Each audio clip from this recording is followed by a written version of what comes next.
ভুলবো না ভোলা যায় নাকি মাহে রমজানের স্মৃতি। ভুলবো না ভোলা যায় নাকি মাহে রমজানের স্মৃতি। এ মাসের কত ফজিলত জানো কি মুসলিম জাতি। বলবো না ভোলা যায় নাকি মাহে রমজানের স্মৃতি। বলবো না ভোলা যায় নাকি মাহে রমজানের স্মৃতি। কত কষ্ট করেছিলেন ইয়াতীম নবী এ রমজানে, ইবাদতে রাত কাটিয়ে দিতেন কি হবে উম্মত বিনে। কত কষ্ট করেছিলেন ইয়াতীম নবী এ রমজানে, ইবাদতে রাত কাটিয়ে দিতেন কি হবে উম্মত বিনে। আমরা তো সেই নবীর উম্মত, কেমনে দাও তার সিনাতে আঘাত। মরণের ভয় নাই কি তোমার, কি হবে যে শেষের গতি।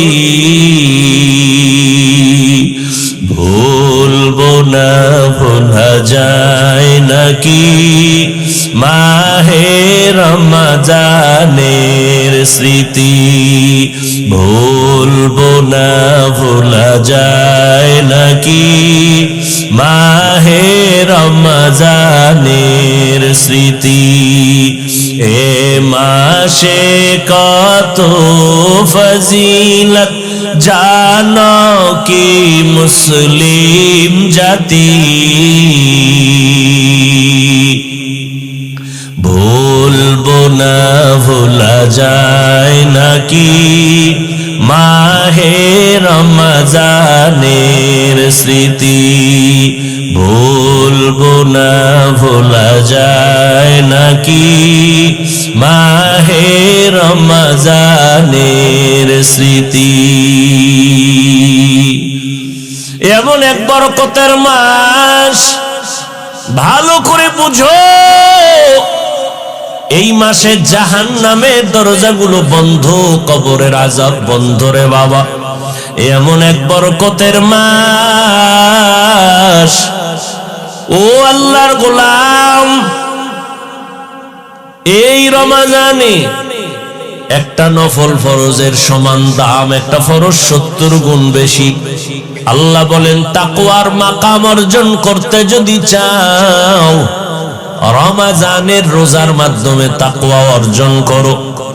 দিনের বেলা রোজা রাখবা, তাকওয়া মানে গুনাহ থেকে নিজেকে পবিত্র করো। রোজার মাধ্যমে গুনাহ থেকে নিজেরে বাঁচাও। হাতের গুনাহ থেকে হাত বাঁচাও, চোখের গুনাহ, জবানের গুনাহ, কানের গুনাহ, অন্তরের গুনাহ, এর থেকে নিজেকে পবিত্র বানায় দাও। রাতের বেলা তারাবির নামাজ আদায় করো। কত রাকাত? 20 রাকাত। কম পড়বা না, একটা নফল ফরজের সমান এই সুযোগ আর পাওয়া কিনা জানা নাই। অতএব 20 রাকাত তো পড়বাই। আবার সুযোগ আল্লাহ দান করেছেন 11 মাসে এই সুযোগ পাওয়া যায় না। 2 রাকাত কম পক্ষে হলো তাহাজ্জুদ পড়তেই হবে, কারণ 11 মাসে ওই তাহাজ্জুদের সময় ওঠার কোনো সুযোগ নাই। আর রমজানে সাহারি খাওয়ার পুরা টাইম হলো তাহাজ্জুদের টাইম। অতি গভীর হয় রজনী যখন নীরবে প্রভুর নাম জপিও তখন, প্রভুর করুণা যদি পাইবারে চাও, গভীর রাতে উঠে প্রভুর গুণগান গাও। আমার আল্লাহ প্রথম আসমানে হাজির, আল্লাহর কাছে চোখের পানি ছেড়ে তাহাজ্জুদের মুসাল্লায় দাঁড়াইও। 11 মাসে এই সুযোগ চাইলেও পাওয়া যায় না রে বাবা। রমাজান সাহারি খাওয়ার টাইম, পুরা তাহাজ্জুদের টাইম, আল্লাহর কাছে 2 রাকাত নামাজ পড়ে গোপনে একা একা আল্লাহর কাছে কাঁদবেন, ও দয়ার মালিক মেহেরবানি করে আমারে তুমি মাফ করে দাও।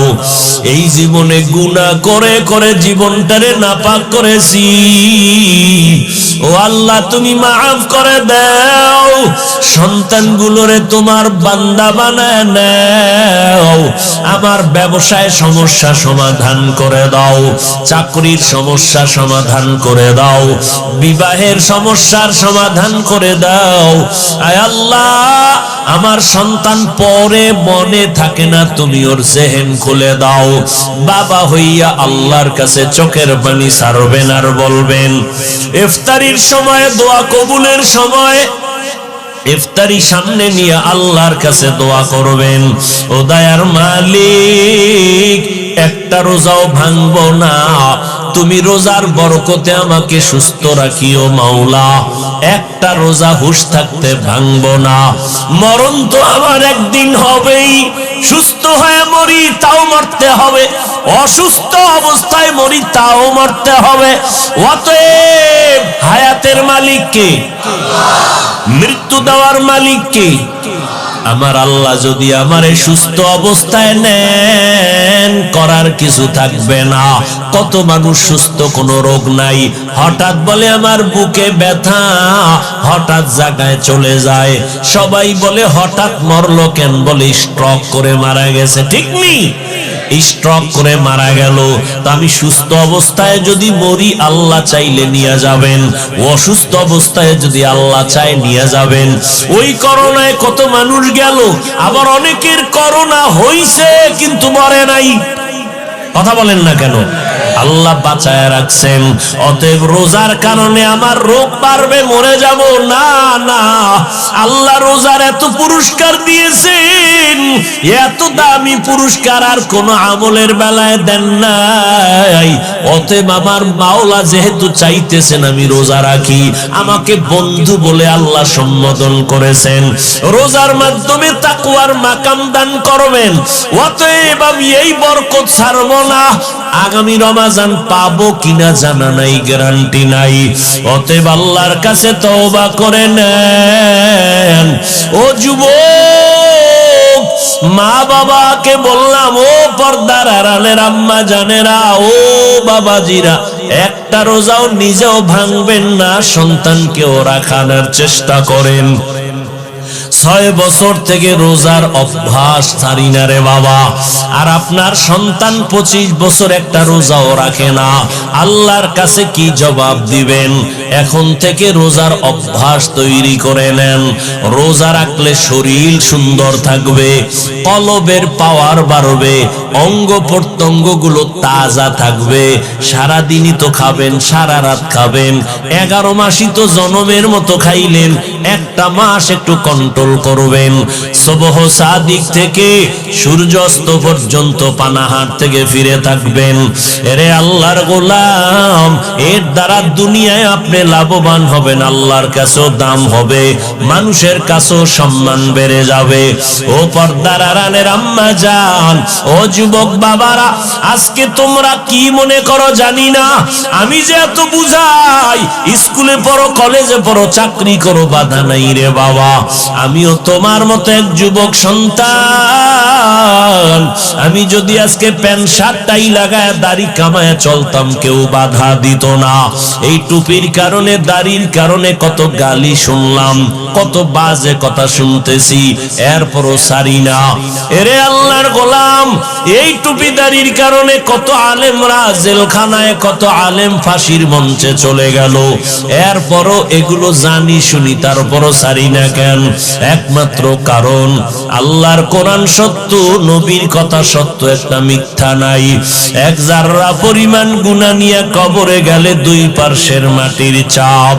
এরে আল্লাহর বান্দারা, আল্লাহর কোরআনে একটা ভুল কেউ বের করতে পারে নাই। ওই কোরআন সত্য, গুনাহ নিয়ে কবরে গেলে আযাব হবে সত্য। আমার নবী এই রমজানে কি আমল করেছেন একটু ভাবো। নবীর কোনো গুনাহ নাই, তারপরও সারা রাত নামাজে কাটে।